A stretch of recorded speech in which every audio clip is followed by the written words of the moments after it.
Okay, so just to begin, we will be diving into the models of history, the historical precedents of how to actually come about with a state, right? We have Moses with the Israelites who left oppressive Egypt, and we have also the Mayflower who obviously were fleeing the persecution of the Anglican Church. So the whole idea of Edeneum and what we're trying to do here is to bridge philosophy, political philosophy, history, and how to apply it to network societies. And so what better way to do this than to go with Moses and the Mayflower for this type of topic? So the main topic or the main theme, I would say, is exiting, right? And so Balaji obviously talks a lot about this in his videos, in his book, of course, that with network states, with the internet and the proliferation of technology and everything, founders of a network state or even citizens will have the ultimate choice to essentially exit or even create a new country or a new network state or society at scale, right? And so we're not going to be seeing, hundreds of countries like we see right now recorded, but of course, maybe even tens of thousands, right? And so what we want to do in this specific salon today is understand the themes of persecution, exiting or having an exodus, and then actually coming to the promised land or establishing a new type of sovereign state. So let's go ahead and begin with the thesis. So we're going to focus really on the thesis, which is the founders themselves, why even going ahead to create a network state, but of course, understanding first and foremost the precedent, right? So here we have two paths to freedom, which is the Moses model, one of them, which is the immediate severance and complete autonomy from Egypt. Or you have the Mayflower model, which is a gradual transition while maintaining nominal ties. Okay, so understanding these models helps network state founders choose the optimal path based on their circumstances, risk tolerance, and long-term objectives. So in the next couple of minutes, 5 minutes or so, we're just going to go ahead and review some of the pattern recognitions and then really go ahead and open up the discussion for the network society members, the NS members, and talk a little bit about it in detail on how to apply it to today's society. Okay, so let's go and learn a little bit about the Moses model. So Moses model, we have really two big things that we see, right? We have sovereigns and sovereignty. Severance, they had to go ahead and remove complete ties from Egypt, even at the risk of a perilous desert, right? They really didn't have any water. They didn't know exactly where they would go. Basically, you had a leader who had a vision, who had the path, but had to go ahead and lead all these people to the promised land. But the first thing that they wanted to do was to have complete severance, materially, economically. I mean, you could think of really any kind of tie to Egypt, it had to be completely severed. Then you had sovereignty. But what's interesting with this model is that the sovereignty really began in the desert, right? When there's absolutely nothing, and of course they're not yet arrived at the promised land. So this is a little bit about the Moses model. Of course, some of us are familiar with the story, but I think one thing that is interesting in terms of this theme is the desert as the cloud space, right? So the same way that Balajis would say, first you begin with the cloud and then you materialize in the land. What better example than the desert with the Israelites? The ancient Israelites, of course, they were starting in the desert. They got stuck there for about 40 years. And from there, they were able to go ahead and actually begin their sovereignty as a nation, right? So in a very similar way, we could say that any founder of a network society who wants to create a type of country or society, it doesn't have to be a sovereign state, but essentially we have the desert phase, which is the building of the community online. And that's the cloud space, right? So I think this is like a good parallel for this theme in terms of modern applications. And then of course we have the complete transformation. So the Israelites had to abandon the slave type mentality completely in the desert, remove all of the preconceived notions about their identity and everything else in the past, and then in the desert kind of cleaning or filtering out in order to go to the promised land. Then we have the Mayflower model, right? And so it was more of a gradual transition, right? So they still had political ties. They were really colonies that went out to colonize the Western lands. But of course, they were still underneath the tutelage of the king. And so this actually was maybe 150 years, about approximately a period, which is quite a long time. But similar to the oppression of the Israelites, they also face similar religious persecution, right? And so they had to go through this ocean voyage, right? And so the same way that you have the desert as that phase of building the community, with the Mayflower was really the ocean, and of course the building of the 13 colonies as the cloud phase, right? So what's interesting is that this took a little bit more time, and this is a little bit the difference between the Moses model and the Mayflower model, is that the Mayflower model really took time to transition, right? Building the community, it was physical already, right? So it wasn't like they went to the America and built America from the ground up. And so really an extended development time period, right? And this was about 150 years. And the transformation, of course, the Declaration of Independence, the Bill of Rights, and of course the United States of America, right? So we see the same model in terms of oppression, exodus, either leaving through the desert or through the ocean, and then having that complete transformation, which is the actual state itself. So I think we could get started with the discussion, Jim, and we could go ahead and Sure.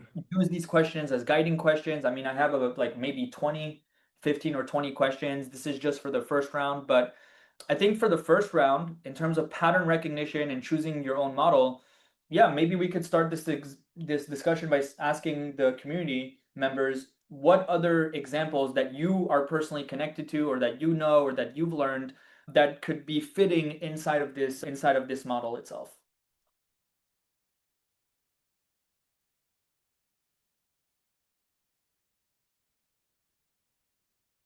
The floor is open, by the way.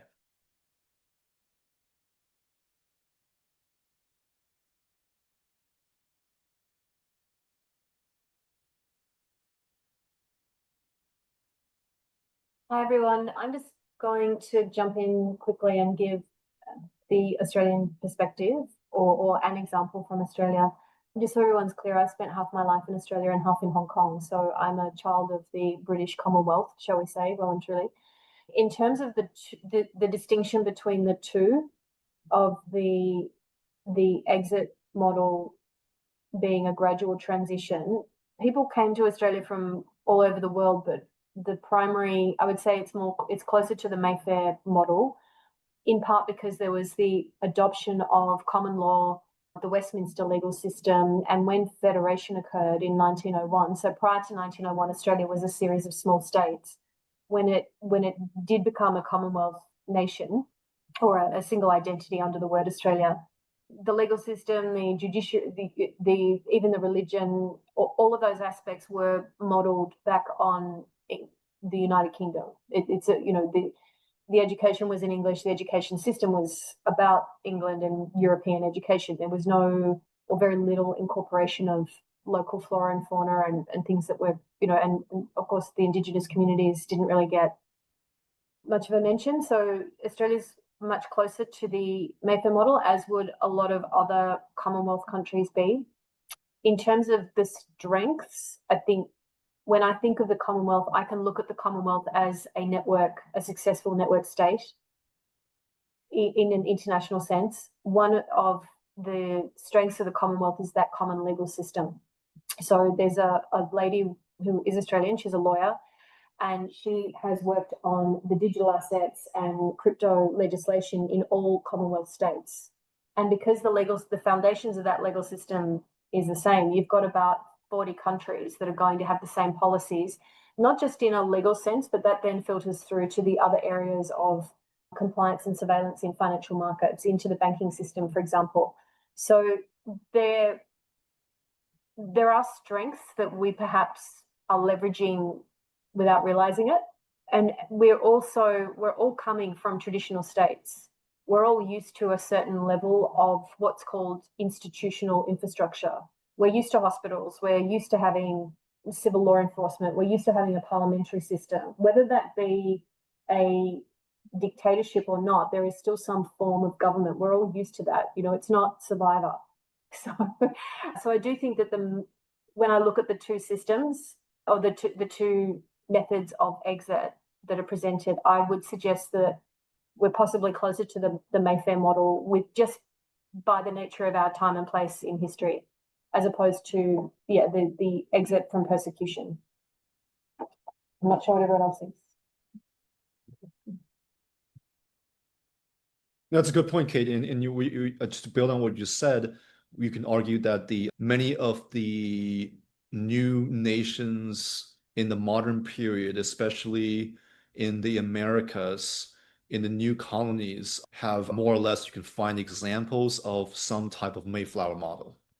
Whether it be the Mayflower itself, as you said, very aptly said, the Australians, the founding of Australia, and I think other places as well. And I know we have representatives coming from other parts of Americas, Fritz and Eric. I don't know if you guys want to share anything about how, in that part of the world, in terms of the founding of new nations and new states.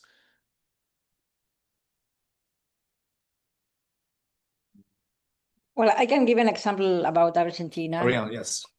Yeah, so I think we have a mix, because we have people like migrant parents escaping from the Second World War. So we have a lot of people getting to Argentina from Spain, Italy, migrant parents from Poland, from Germany, escaping from war. So it's kind of a mix. And then I think like my majority of the population from Argentina is not local, like came in boats to the country.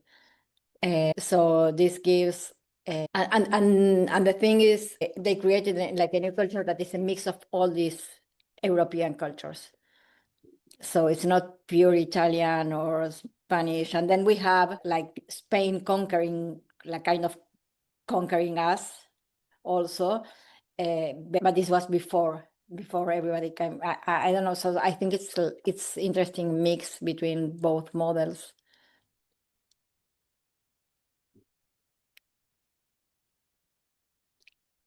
I mean, like the Spanish conquer was first, but and then we have most of the people coming from Europe, escaping from war.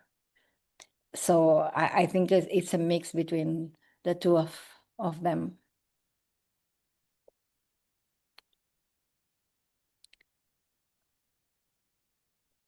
So I don't know. I think in Peru, Fritz, it's different.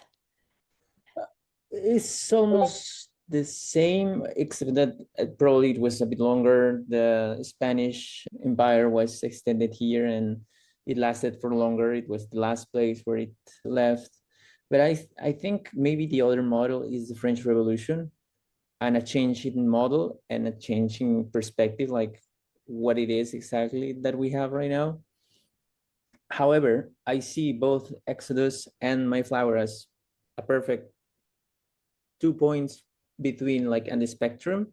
And I do suspect we need a very specific combination for each country to break apart from the institutional governance we have right now.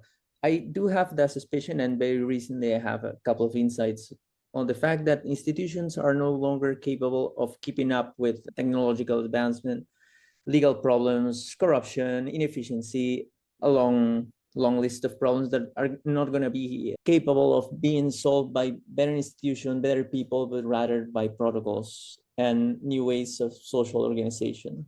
So, however, just to round out the question and idea, I think we're in a transitional point, and it's going to look more like the French Revolution. I hope without a war and without a huge massacre. However, I think I also have seen examples of that being the key moment for people to realize, oh, okay, this is something different. Okay, let's figure out exactly what it is, but that's more related to something psychological and deeply tribal to humans, and to there's the psychologists or anthropologists that a guy that really likes, like he talks about mimetic behavior. I already forgot the name of this. The scapegoat mechanism and some psychological process that happens in humans to literally just see that this structure is no longer the same as it was before. So we no longer believe in kings, but we believe in nation states. And it's funny because I've been traveling across Malaysia and then Thailand, and they still have kings. People still believe, oh, well, they are compelled by law to believe in them. I don't really know, man, but I need to spend more time with people who still believe in kings and have. It's a big thing in Thailand. It's definitely a big thing in Thailand. You know, if you step on a bill with the king's head on it, it's a jailable offense in Thailand. Yeah, I hear about things like that, and I was like, what? Really? Oh my God. That was a huge surprise to me, but well, it is what it is. Like, it's literally like the first model, then the Republic, and then something else, network states. I do believe it's like sovereign networks actually what's about to take over, not network states, but we should discuss about that. There's a lot of things to just in the details. Well, one thing I think we could also dive a little bit deeper is oppression a requirement for the creation of a network state? Because right now, a lot of us are living in societies that are either oppressive or some of them are relatively free, right? Maybe they don't agree in some policies or whatnot. So when it comes to network states, right, and we could see that maybe in the future there will be a lot of founders of network states, does oppression mean that it will be like one of the main causes of creating a network state? Or can a founder just come about and Balaji says with the one commandment and then say we want to go ahead and focus on health or we want to focus only on crypto? And then so the thing is with the Mayflower and Moses, both of them had a type of oppression removing type of situation. So the question, maybe we could dive deeper into this, is oppression a prerequisite for a network state or a state to any type? Okay, if I may, I believe strongly that oppression is a good precedence for the start of a network state. Usually, anything new usually comes from a lot of problem. Like new things come as solutions to problems. Bitcoin was literally a solution to a financial problem. And so it's the same with every new technology we see in our world today. So I would say in the creation of new countries and new states, it's obvious that there has to be a very strong issue, strong problem. And speaking from an African perspective, so I'm a Nigerian, and in Nigeria, I think corruption is the oppression in Nigeria. So the oppression is an oppression of corruption because there is a lot of corruption in the government. There's very little accountability. Someone can become a governor and vandalize a lot of money, like the company's revenue, and billions would go unaccounted for, and no one is holding them to account. So when you live in such a country, you find it hard to access a lot of things that should already be provided. Yeah. The first 23 years of my life, I lived in places that had no power supply, right? There was no power supply to access the internet. There was little social, you have to, get your own power generator. You have to, a lot of societal issues will make people want something new. Obviously, it was the same case with Moses. The Moses theory, it was very similar because they were going through like this, there were resources, but resources were denied them. So a leader needed to rise and lead the charge. So I strongly believe that oppression is a key reason why states and would be formed. Yeah, talking from an African perspective. Yeah.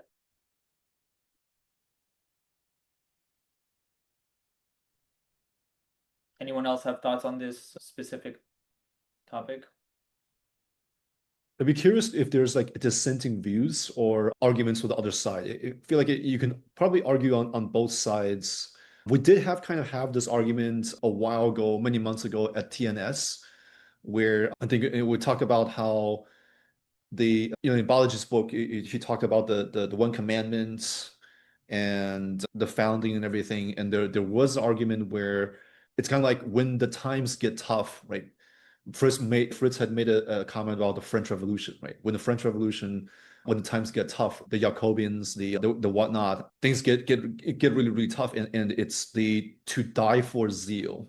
You're kind of back to the corner. And I think Prince also made a good point about those experiences where you're back to the corner, and that kind of, because it's challenging, it's tough, it's really hard to do, and therefore being back to the corner allows one to really unleash that almost superhuman energy to make things happen, because it's super hard. It's really hard to arguably make some of this happen. But again, it's one argument. Feel like there's probably an argument on the other side that says no. Yes, it's good to have this oppression, persecution, but that is not obviously exhaustive. And there are also probably other Yeah, ways that I, this could start. I can make an argument for the other side. So I was reading an article about Steve Jobs, and he said something.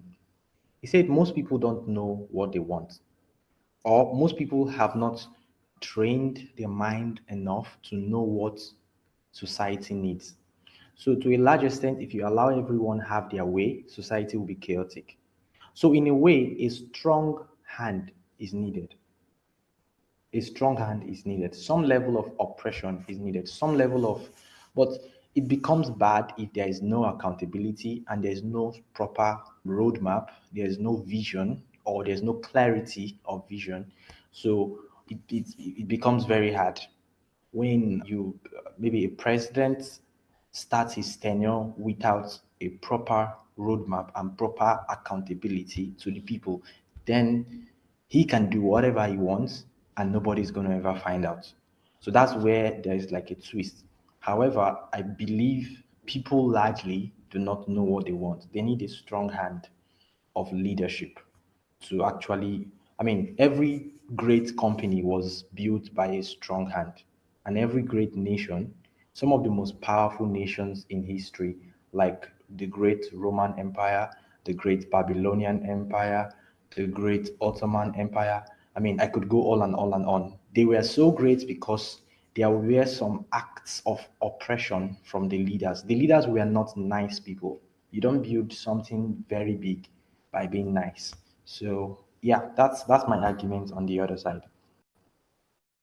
Sure. Fred, you raising your hand? That's good. That's a good point. The Babylonians, of the Ottomans, they definitely, all of these empires at some point, with Osman, with the Ottoman Empire, for example, at the very beginning, it was tough time. Surviving Anatolia was tough at the time. Being surrounded by the Byzantine Empire, by the Mongols, by the Crusader states, and other powers that be. That's interesting. I'm going to give a counterexample, just to play devil's advocate. And since we have a few representatives also from China, I'm going to give an example from ancient Chinese history that run a counterexample, just to play devil's advocate. So a lot of the foundings that happened, I think, in ancient China, in ancient Egypt, in ancient Mesopotamia, ancient India, kind of happened like 3,000, 4,000 years ago. And part of the ways that, like, today we see India and China as this like gigantic monolith, right? Almost like a subcontinent. But in the very beginning, in 3,000, 4,000 years ago, they used to be kind of fragmented and much smaller. And the way that the China was spread kind of to the Yangtze River in the south was kind of like a founding where it wasn't so much persecution or oppression, but the king at the time would send his siblings and sons to all different directions as a way to kind of consolidate the power and the influence. So that I think during the Shang and especially the Zhou dynasties, so during the time of Confucius, a little bit about a couple hundred years before the time of Confucius, the king of the Western Zhou dynasty kind of sent his siblings, his relatives, to each kind of create a new kingdom out of nowhere, to kind of, as a way to kind of spread the influence, and also as a way for, I guess, for the king to kind of move potentially dangerous heirs to the throne away from the capital as well. So I guess, okay, you can argue that there is a little bit of that, not so much persecution, but elimination of potential heirs to the throne by sending them away, far away, to kind of explore and pioneer their own client kingdoms in that way. I know in the lecture, I think you had a point earlier. I want to respect whether or not you want to share it. I think you did make a good point in the message board. But if there are any other kind of counterexamples or counter arguments to whether a persecution or oppression environment is a necessary condition for successful build-up of a startup nation or startup state.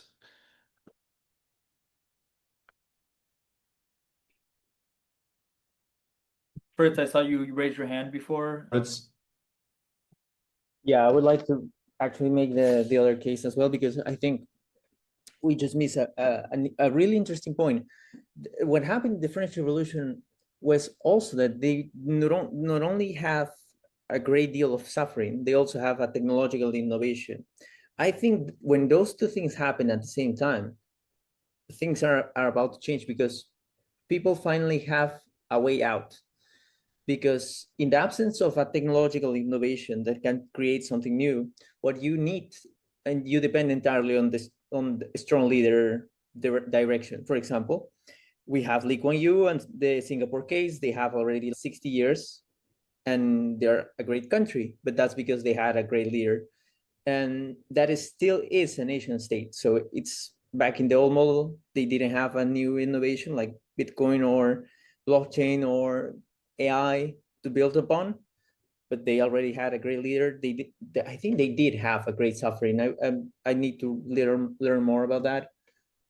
However, for something like the French Revolution to happen, when you think about it, like what they have was the printing press opening up the information flow. More people realize, oh, okay, this guy is not really sent by God, and the kings don't, you know, and the priests don't really have the word of God. So once you start building upon that, 300 years later, since the creation of the printing press, you have the French Revolution. So across that time, what started to be built up was, what's the word for this? An accounting system that was like too tired of a centralized accounting system. So in a sense, what I see, what we need right now is like a new model of an accounting system that is capable of handling the level of complexity we have right now. And I think that's about to happen in my own country, because it's going through a great deal of suffering. So I think that's a really important thing to just realize. We're, I think, living a really interesting historical moment, as many more innovations just keep popping up. Like people start to rethink society. What if we change this? What if we change that? I'm not going to be surprised if in the next 5 years more people start thinking like, oh, why do we still have legislative type of people that only think of for their own benefit? Instead, why don't we just replace it with AI or something? Just get creative with that. There are many ways in which we can do it. And I think those two things are crucial, like suffering for one hand, and the other like a technological innovation. Without the technological innovation, you deeply rely on a strong leader, because otherwise it's really difficult to lead people. So yeah, that's basically my point. I think that's the thing with revolution and evolution. Revolution and evolution. That's a good sum up of that. And reading the message board, Yu Ting had made a very interesting comment. I thought creating or joining a NS is a privilege that many oppressed actually don't have. Where Fritz, going up, building up on your point about the French Revolution, right? Or before the stuff, right? In the 18th century, a lot of these ideas around enlightenment, liberty, equality, fraternity were not thought of by the oppressed farmers in faraway rural France, right? You had Montesquieu, Rousseau, you had John Locke, right? That were not really themselves the oppressed, but they certainly sympathized with a lot of the oppressed at the time, to some extent. And I think Abir, you had a comment as well on how about empires and how empires are not necessarily the best representatives of what we're trying to build in network school or amongst nation network states, right? So that's a good point.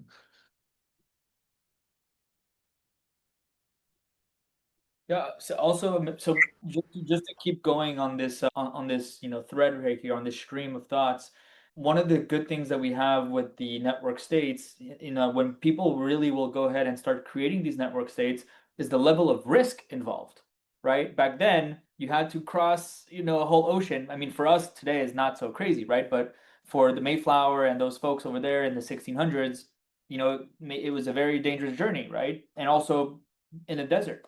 So in terms of network states, there's a huge risk that is completely removed, and there's not even a death element to it, right? Like anyone could come up with a country the same way that anyone could come up with a cryptocurrency or a company, like Balaji likes to say. So in terms of this, if we remove the risks, what would be the effect of a specific country, right? Like you need, like Prince said, right? You need that really strong hand, that strong leadership, whatever. But if you remove those most dangerous elements and you don't really have those things, like what exactly would be the result in a type of state like that? What would be a state like that look like?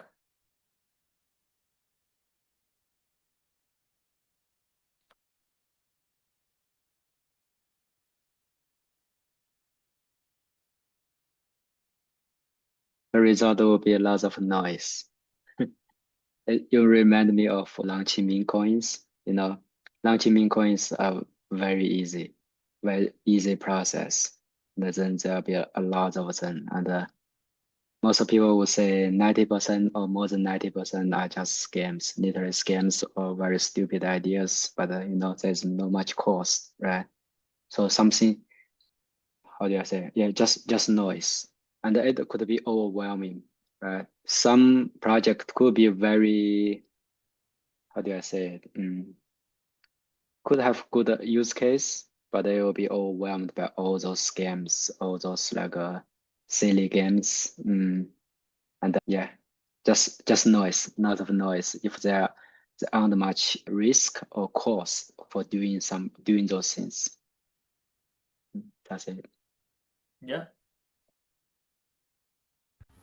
So I wanted to say something based on what Eugene said about creating a joining a network state is a privilege that many oppressed do not have.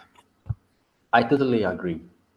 But perhaps future network states, because we have the scalability of technology and the internet, perhaps future network states can make it easier for oppressed to join their network states. What I mean is, with proper crowdfunding, if funding is the reason, proper crowdfunding can fix it. For example, if it's like tackling solutions from the user to the idea. There is this epiphany I got earlier this year in building, that many people build from the idea in their head and then build down to the user. Well, actually, you're supposed to think of the user first and start from them and walk back to your idea. For example, if I want to build a nice app, and my nice app is for dog owners, I'm going to build something from my head, but it's not supposed to come from my head. It's supposed to come from a dog owner in my neighborhood. So I find out what are the pain points of that dog owner through sufficient interviews. I interview the dog owner as many times as possible. I mean, multiple dog owners, so that I can build an app that really solves the problem. So, in the same way, I believe future network states should try to build from the users in mind instead of from their idea. It's a fancy vision to want to start a country. I mean, it's so beautiful. It's so inspirational.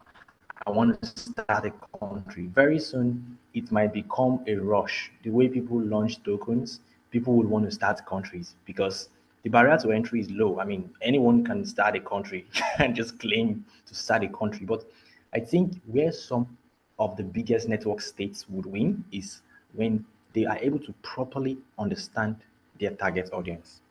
Of course, you can't as a network state, you can't reach everyone. You can't seek to liberate every oppressed. But you need to know your oppressed. You need to know the oppressed person you are sent to liberate. And if you know them enough, then what she said, it should be easier to help oppressed people join if you start with them in mind instead of starting with your idea in mind. So that's my thoughts on that. Cool. So it kind of ties back to Balaji's point about the one commandment in a way, where if you're oppressed, there's one. What is the one commandment that really ties you? That I think Fritz had this also made a point in the message. What are you willing to die for in terms of that one commandment? If Kate, Salman, do you have guys anything you want to comment on? And I just wanted to kind of make one comment. Salman has graciously, before I forget, Salman has graciously created a POAP NFT for this event. And we'll be sharing the link, a round of applause for Salman, a really amazing gentleman. He really reached out, just, thank you, sir. Thank you so much. Really appreciate the value of this. And Menachem and I were actually talking about this. We really appreciated during the TNS group, and Fritz, you're there as well, where we had this POAP NFT every time Balaji lectured about the network state book, and we're like, oh, cool, there's an NFT, there's a POAP. That is super cool. So really, we'll build a statue, Salman, for you 50 years from now. The godfather of the network state NFTs. The godfather of the NFTs. Yeah. Thank you so much.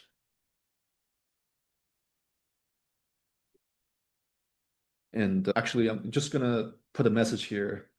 Here's the link to the NFT. If folks, before the end of today's session, go ahead and save this link, and then there's a QR code to this link that you can scan and collect your NFT. And again, many thanks to Salman, the godfather of the POAP NFTs. Thank you so much.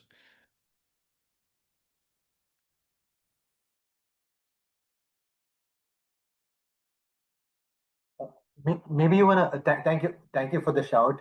My pleasure to do this, and this is great. Maybe you wanna click on that and share this on the screen. That might be efficient for a few seconds.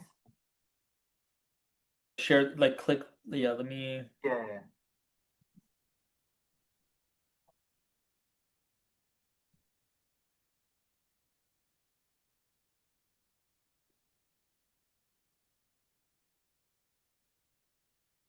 Yeah, I understand. Yeah.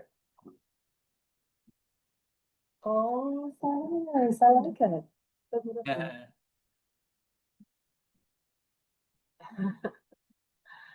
And just on the topic of conversation, there's a celebration going on at Network State tonight. It is India's Independence Day today. So I think it's India. Nice. Yeah, August 15th, it's Independence Day today. 1947, India was independent from the colonization of British. From the British. Yeah.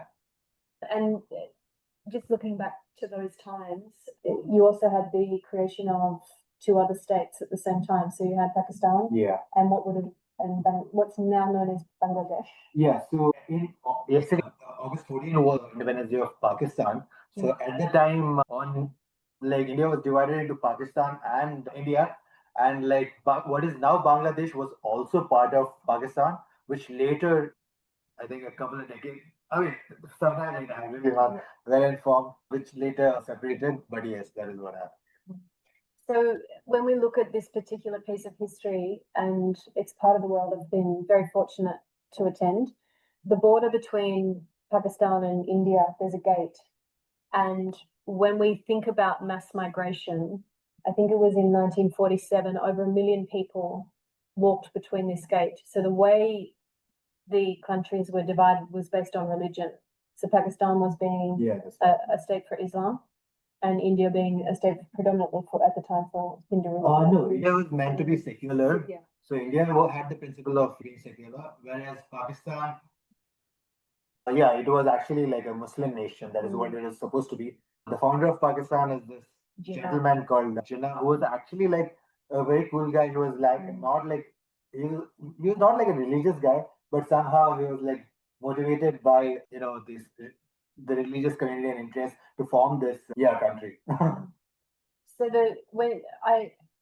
if anybody is interested in history and how nation states are formed, and more importantly the impact that it has on people, going to the gate on the border of India and Pakistan in Lahore is one of the most amazing places I think I've ever been. There's a daily ceremony. Every day there's a ceremony, and you have people on India's side and you have people on the Pakistani side, and the gates open and close, and there's a performance, and every day it is so loud. Like it's like a cricket match. Like there's drums and there's people cheering for Pakistan on one side, and then they die off, and then there's people cheering for India on the other side, and this goes on for a couple of hours at sunset every single day, and that has been around for 60 odd years, because when the states were divided and 1 million people walked across this border, that's a huge migration by modern standards.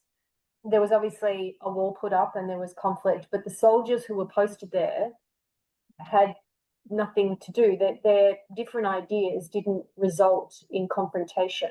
So they started performing drill and they started performing all of these other things to compete in a non-confrontational way. And that today we have this that's it. It's absolutely phenomenal. They wear tap shoes on their shoes, so the noise is it's like it's a dance what they're doing. And there's also certain types of people are selected for this particular part of both the Indian and the Pakistani military. So you have to be a certain height. What you can't see there is how tall those people are. They're over 6'6". Wow. I've stood next to them in a pair of platform heels and I looked like a midget. So it is one of the most amazing things I've ever seen. And I put it up there with Nadam in Mongolia, which is the 3 sports of men, and even almost as good as seeing the Great Wall, given we have so many people from China here. Almost that good. But it's the history of it is what's interesting to me, because the state was created, there was mass migration, and a lot of it tore families apart because there was intermarriage, and so it was the separation of ideology. So I guess the separation was because people, a lot of Hindus from the Pakistan side of the world were like, suddenly had to make the decision of leaving their family and everything and coming here. So some of them, of course, remained, but it's like I'm like not very like informed, but I'm just saying that there is like a community called like the Sindh. Sindh is a region in Pakistan, but there's like a huge community in India, which are like a Hindu community who are all migrated back from there, and there is that. And people had to walk off, property rights, all of those things were just disappeared. If you were Hindu on the Pakistani side and you were concerned about your future, you packed your bags and you left. That was it. There's, trying to sell your property, those things were very difficult and not an option. So it's an incredible piece of human history. What I like the most about it is how people conducted themselves afterwards. You have 2 military forces, and things are not the most amicable at times between countries with borders.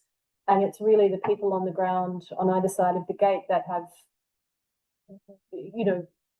kept the peace in many ways and pursued activities that will enhance the opportunity for peace. And the ingenuity, the innovation, the standards, the achievement of excellence in this funny thing that we see in front of us is actually one of the most beautiful things I've ever seen. And that's as a result of 2 opposing military forces living side by side. It's absolutely incredible. Yeah, that's right. So Bangladesh used to be called East Pakistan. Okay. Yeah, and then it became the Bay of Bengal, I think, and then there was another name for it, and then Bangladesh. So just that is today's piece of history. It's very important for today, Jim. Sorry, I didn't mean to interrupt and run over time, but That's fantastic. That's fantastic. I was like, let's search for a photo of that, what Kay was talking about. It's fantastic. Really colorful. Happy You've Independence traveled Day. through so many places. It's amazing how we all have grown up or come from different places, right? From Asia, from Europe, from Middle East, from Latin America. And many of us have, traveled or grown up or worked in also different places as well. So there's like a lot of cross-pollination. I think, Alex, you said you grew up in China and you worked and lived in America for a long time. And then I think Oriana, you grew up in Argentina, but you're working in Mexico, and now you're in network school. And then Kate, you kind of like you were in Hong Kong, Australia, and all that. And Menachem, you've been in so many different places as well, Fritz as well. So we're all kind of bring a lot of experiences and perspectives. This is fantastic. Really, really, really amazing.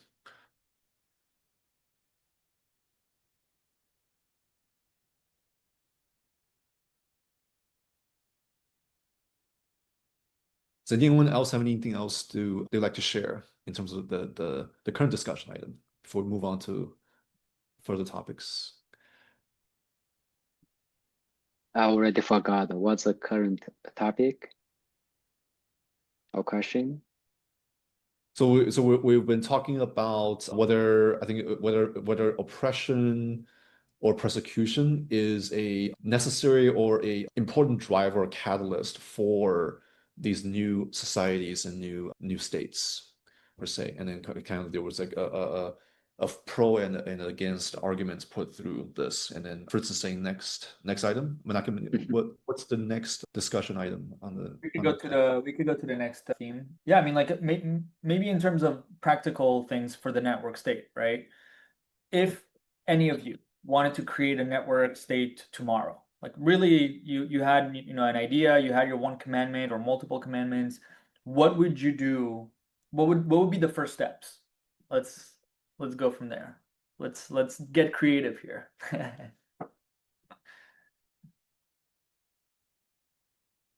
Call Electra Frost. Electra, where are you? Where's Electra? I think that's Kate's answer. She that's her first move, right? Electra is very, very resourceful. She's been here since version 1. Very resourceful, very reliable. Huge respect for Electra. If I may, I know Electra, hopefully she'll jump on shortly. But Electra is looking at starting her own network state just south of Perth in a town called Fremantle. And one of the things Electra talks about is that you have to find the right location in terms of infrastructure and ideology. So in Australia, people in Western Australia, so Perth is on the west side of Australia, it's a long way away from the federal government. People have been talking about becoming a separate state for a long time. They're happy to be Australian to a point, but they see themselves as very independent from the East Coast, which is where the centre of power is. So that's the first thing. The second thing is in Fremantle, it's a smaller community south of Perth. It's an area where it's beautiful and there's a lot of industry. It has all of those infrastructure things that you would want to have. It's on the coast. It has reasonably good public transport. It has a lot of things there to begin with.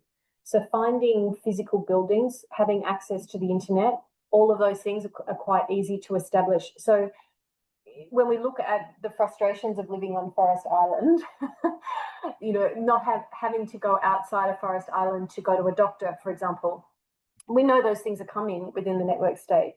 But in a place like Fremantle, those things are already in place. So perhaps, that's why I say call Electra Frost first, because she has a blueprint for a network state that would operate and integrate into the local community. So yes, it would be a network state, but you would still have some kind of connection to those local infrastructures, which is slightly different from other network states, but I think it's worth mentioning. Hopefully she'll jump on.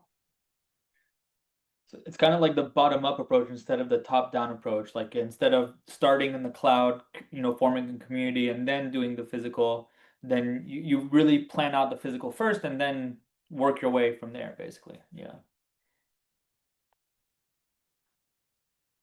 Nice. Anyone else wants to chime in their 2 cents?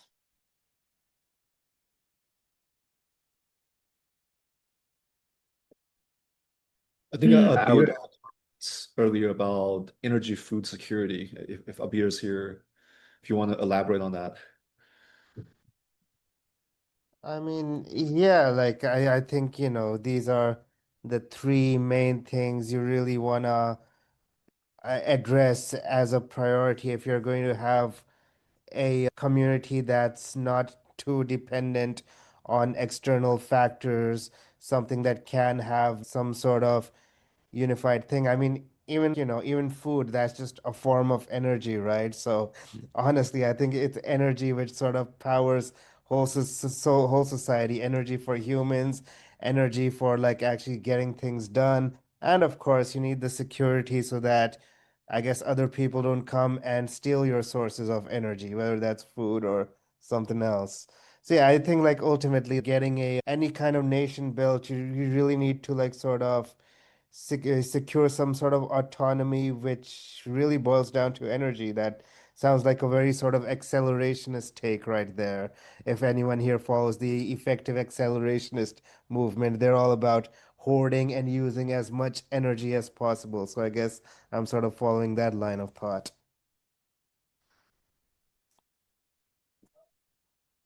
That's awesome. And just put in the plug again for NS Farm. So there is an initiative at NS to build a farm to, I guess, not, I think maybe food security is a little bit far-fetched for at this point, but at least to find the ability to generate some food with chickens and some farming. So if anyone's interested, there's a thread in the discussion, in the NS discussion about how to make the farm. I think Don and Chris are leading that initiative.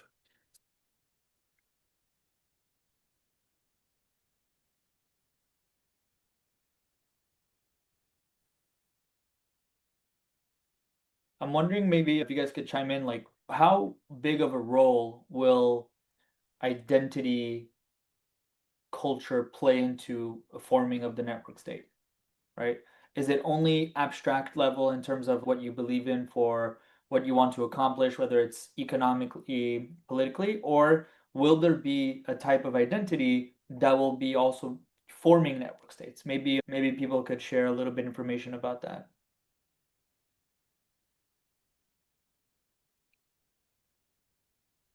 I was about to say, yeah, the identity, I was about to say ritual, right? So people in the society or in the network state or in the group, they have to, it's better to have some common rituals to do something together and in a recurring pattern. And then people can discuss about this. People could have a common ground. I think it is missing in current here network school. People just all over the place doing all kinds of things, but people don't really have a really common base. Yeah, I was thinking about it, any how do I say small society or small groups, right? Just like online meetup. Let's see, I was thinking about like a fasting, right? There was one guy, Nick Peterson. He was running the Hunger Game each weekend, right? So I think that's a good idea, right? So do something you think is good. You think is not that, how do you say, predominance, right? Then we stick together and we do it in a recurring fashion and we talk about it and we make it to become a norm. And we talk about the progress and the difficulties and how could we promote this movement together. So just, yeah, not necessarily physically like in person, could be online just like us, right? Just do something together in a recurring pattern, build a ritual. I think this could put people together. Yeah, Fritz, you want to share something?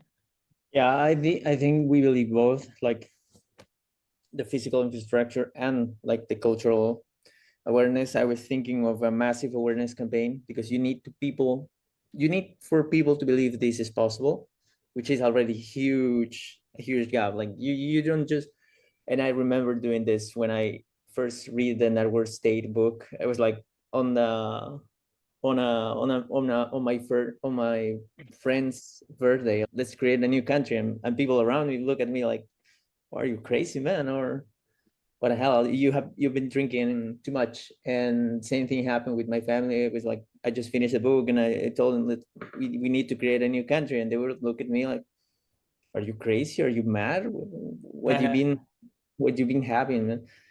It's a massive thing, and you need to make people believe it's possible. That's already a huge step, and that requires more social interaction, more awareness of how to use, for example, TikTok and social media tools for people to spread an idea and to make it viral. And that's why I think Balaji was right with this idea of the content creator slash influencer founder and the technical founder. I do believe there is a huge thing there, just to make them believe it's possible and to make them feel like they can help on that. So for that, I think there's a different approach. I really like what they suggest about the plan that Electra has. She I was about to ask what comes first, land of people, and I think it's a really interesting combination of both. So you need bottom-up awareness that this is possible, and you also need to prove that you have collective action, collective digital action. So you need people to take over, quote unquote, parts of the government, and I do believe that legislative branch is probably the most suited for a network to take over that role. And that's why I think, for example, in my specific country, there's a huge desire to abolish the Congress, to change the structure, because the incentives are already broken, but nobody knows how to break out of it. So I think that we can share a common mission, which is that abolish the Congress, and you just need to make people just jump. I think creating a country is already too much, but for example, to abolish the Congress and to act yourself and the whole community or the whole nation as a, instead of representative, do it directly, man. Like, no longer rely on a representative to represent yourself. It's already possible. Yeah, I think it is possible now. We have the internet, and it's just literally a jump of imagination, I would say. But I would say that, at least I think this is very specific, and it will change country by country, community by community. You either have a strong identity inside of a community, and then you can go using the blueprint Electro has developed. Then I have my own idea on how to execute on this, and it's all about execution at this point. Peru, I'm from Peru. You should check out the news. Oh my God, we have the most hated president in the world. 4 presidents already in prison at the same time, and probably the most hated Congress as well. We're breaking his record, man, and things are about to heat up here. So just keep an eye on that. If someone says like we created the first sovereign network, that's probably because we managed to abolish Congress here. But yeah, it will be highly, I think, dependent on your circumstances. And you also have to take in consideration what Abir says, like food, energy, resources. This has some degree of self-sufficiency helps a lot. But yeah, I think those two things help: bottom-up awareness and massive collective action.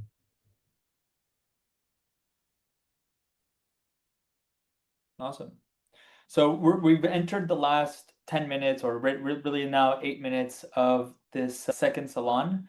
So I have just a quick thing that maybe we could share, together, is that first and foremost, just to give you guys a quick overview, is that we really want to stay consistent with the learning with the salon. So this salon, really, we want to have a type of agora, right, where we go ahead, gather, talk about ideas, share, like similar to what we did, today stuff. But maybe I could go ahead and share my Notion, and just to share with you guys what Jim and I actually did really in the beginning of the year, right? So let me go ahead and share that with you guys. So let me see. Okay. Okay, so can you guys see my screen? Yeah. Okay, so the whole idea, I'm basically taking it from the book of The Network State by Balaji's.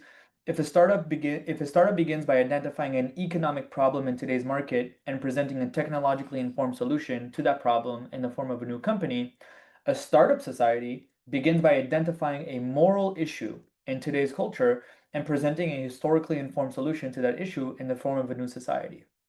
And so here, this is a list that was not compiled by me. It was actually compiled by a professor from Harvard in the political philosophy department. Basically, taking most of the great works of political philosophy, political thought, and philosophers, from Thucydides to Plato and Aristotle, all the way to the modern era, which is, Burke, Hegel, Kant, and even today we could definitely do that. But the whole idea is that we trace, the origins of political philosophy and then develop and have conversations about this, right? So part of what we want to do here with Edeneum is not only having an agora where we talk about these things, but also kind of have a curriculum or, a path that you could follow and then, learn through yourself, get acquainted with the political philosophical works, with the philosophers themselves, right? So this is something that we want to do as a long-term, vision, and so that we could all be, informed and have the proper foundations to do that, right? So obviously getting inspired by the American founding fathers with the Declaration of Independence and stuff like that, that's basically what they did. They studied the ancient Romans, the Babylonians, and really all these different philosophers in order to come up with all these things. So this is one thing. The second thing, if you want to study together or just hop on the train with me, what I've been doing is I've been going through the Organon by Aristotle. Okay, now the reason why is because the Organon, and this was mentioned by a lot of philosophers, there's really agreement with philosophers in general about this, these 6 books. The Organon is 6 books by Aristotle on logic, right? And so it's to not have our logic, essentially make errors. It's to identify new truths, and it's also to express yourself properly. So the curriculum, has the categories, rhetoric, super important, in politics and political philosophy, in debates, communicating, right? On interpretation, analytics. These are really like the foundations of Western society, and of course all these works that we would go ahead and analyze. So there are even some philosophers who have said that we can't even start analyzing history without the proper analytical tools. And Aristotle in the Organon basically goes through how to think properly, right? How to have those proper tools. Even Immanuel Kant, one of the greatest, thinkers of the modern era, he said that Aristotle basically spoke 95% of logic of what we need to do, right? In terms of how to think properly. And then from why is it called the Organon? Because the Organon means a tool in ancient Greek. It's not a wisdom in itself to study for its sake, but it's a tool to then understand other things, right? Whether it's mathematics, the sciences, political philosophy. So it's kind of like a general tool set for the mind in order to engage in very deep thought, no matter the topic, right? And these are really the foundational tools of Western society. And so this is what I've been studying personally. I've been doing this for about a year and a half, right? And but I'm always like revisiting, relearning and stuff like that. So if you guys are interested, in that as well, you're definitely welcome to join. I'm doing it, when I can, and then yeah, that's essentially a little bit about that. If you guys have any comments or questions or anything you'd like to say about the salon or this, initiative with Edeneum for the next 3 minutes until we finish, I'd be happy to hear your comments and feedback as well. Jim probably will also like to hear this. So Can you drop the Notion link? I would yeah, like to check it out. absolutely. Thank you.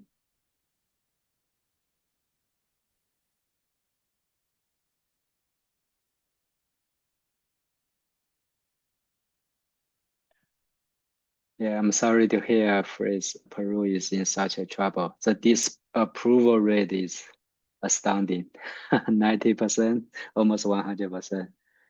Yeah. You'll be surprised if you say the approval rate in China is close to 100%. So that's such a disparity, right? Completely, man. So, at least you guys can like express the disapproval, right? In China, people just cannot.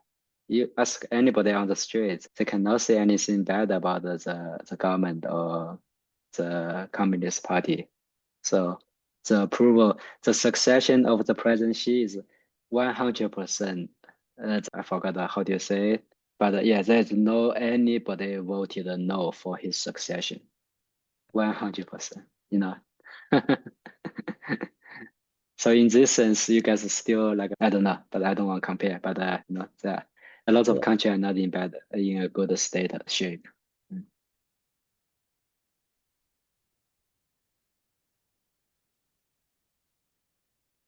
Yeah, that's the state of the nation states. There you have it. Here, I just shared the link on Notion. Yep. If you guys are interested as well, I could also create it as a template so that you guys could do your own tracking. But yeah, I mean, this is basically what I'm interested in right now, and I'm really excited to use these tools to then dive into political philosophy, Aristotle and Thucydides, and obviously all the great philosophers for political philosophy. So yeah, that's about it, and I think we could wrap up. Jim, if you want to say closing words. Go ahead, sir. I think just thanks to everyone for showing up. It's really a pleasure to discuss. And as Menachem said, it's an agora where we all put forth our thoughts, diverse ideas, perspectives, and see where things go. Yeah. So we will try to have these for now once a month, right? I think it will give us time to breathe. And of course, if you guys have reading material that you want to, go ahead and do that. We are more than, we're welcoming any kind of ideas or topics you guys like to explore. So if you guys want to shoot some us, maybe Jim or I, we're available on the Discord. So yeah, we're available, and really looking forward to continue and have our third salon in about a month from now. So thank you guys. Happy August 15th. That's a big day. Happy birthday to India. Yeah, Independence Day. Yes.